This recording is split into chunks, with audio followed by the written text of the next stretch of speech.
explaining the backstory to viral videos.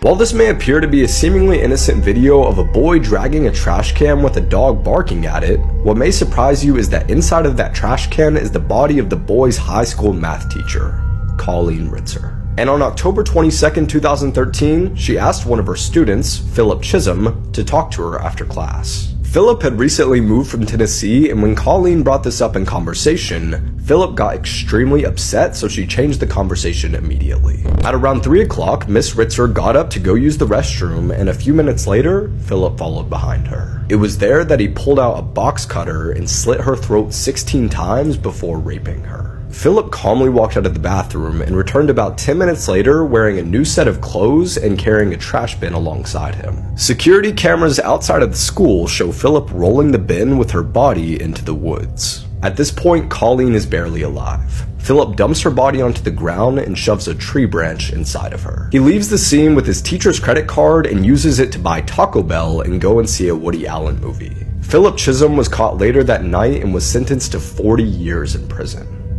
In 2021, a Douyin influencer, a TikTok influencer by the name of Little Kitty, she had over 700,000 followers. I mean, she was known as a visual influencer. So people would follow her because she was very visually pleasing to look at. She would post about fashion, makeup, lifestyle. I mean, she was a very positive presence on the screen.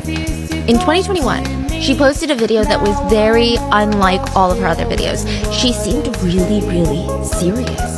She looks visibly exhausted. She tells her viewers, "This is probably my last video. Thank you all for your support. You guys know that I've been struggling with depression for a while. Every time you see me being happy, that's just what I want to show you guys, okay? But recently, I can't take it anymore." If you want to know the reason, please go watch my live stream. Over 1 million people saw this post. They immediately tuned into her live stream because they don't know what's going on. It's very cryptic. It seems dark and sinister. Like, what is she talking about? She directs everyone to this live stream, and she appears very out of it. She's smiling, but it doesn't feel genuine. She keeps zoning out in the live stream, and she just seemed overall very unstable. She's hinting that she doesn't want to keep streaming any longer. People kept commenting things like, "Please just get some rest. End the stream, get some rest, take a break. We totally understand if you take a break." Little Kitty looked like she was waiting for someone to enter her stream. It was really weird. And then she can slowly be seen lifting a clear water bottle, so like one of those plastic water bottles, but it is filled with this dark colored liquid. It looked weird, okay? The liquid did not look like a normal beverage. It just didn't have the consistency of like a Dr. Pepper. It just looked strange. And she just kept drinking it in little sips, and every time she would just grimace, it didn't look tasty. She kept claiming it was Coca-Cola. The police would later identify the liquid to be toxic for human life. She was drinking it on the stream? Yeah.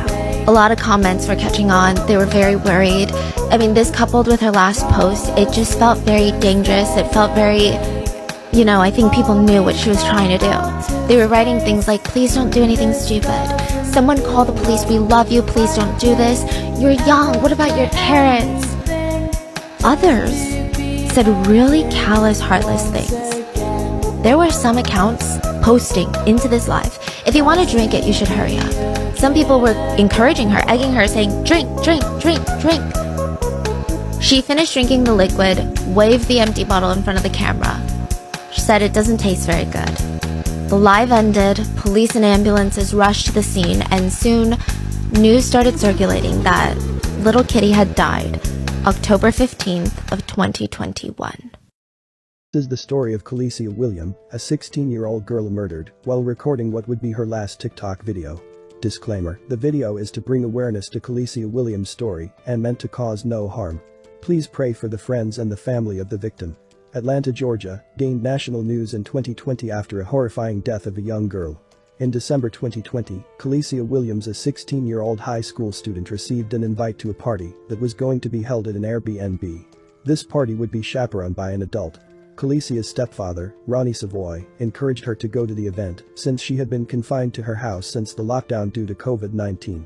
He's supposed to be at an Airbnb with a couple of more friends from school and the mother. They'd done this once before, so we was a little comfortable of letting her go the second time. And we spoke to the mother, and she said she was going to be there. April Smith, Calicia's mother, agreed with her daughter getting some time out of the house and enjoying herself. The chaperone informed Calicia's parents that the event would be an Airbnb party for children and that she would be responsible for everything. The parents felt at ease and decided that sending Calicia to spend the night would be good for her. At 12:02 a.m., Calicia is seen performing a dance routine in her TikTok video when someone suddenly entered her room without knocking. The teen looked shocked and afraid, then suddenly stops filming her video. The sound of gunshots could be heard from her room a few minutes later.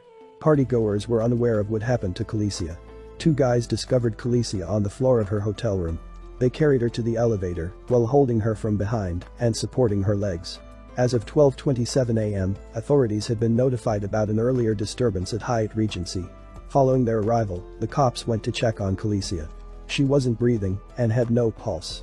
She was then transferred to the hospital, where she remained for some time.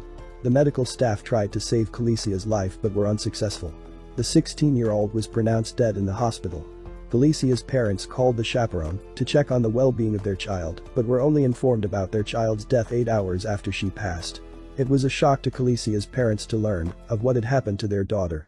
They were enraged because the chaperone had failed to tell them sooner of the occurrence. The hotel room was in her name, so I feel like she should be held accountable for my daughter's death as well. They didn't learn the group was staying at a Hyatt Regency until they received a horrific call the next day. Like, this is the morgue.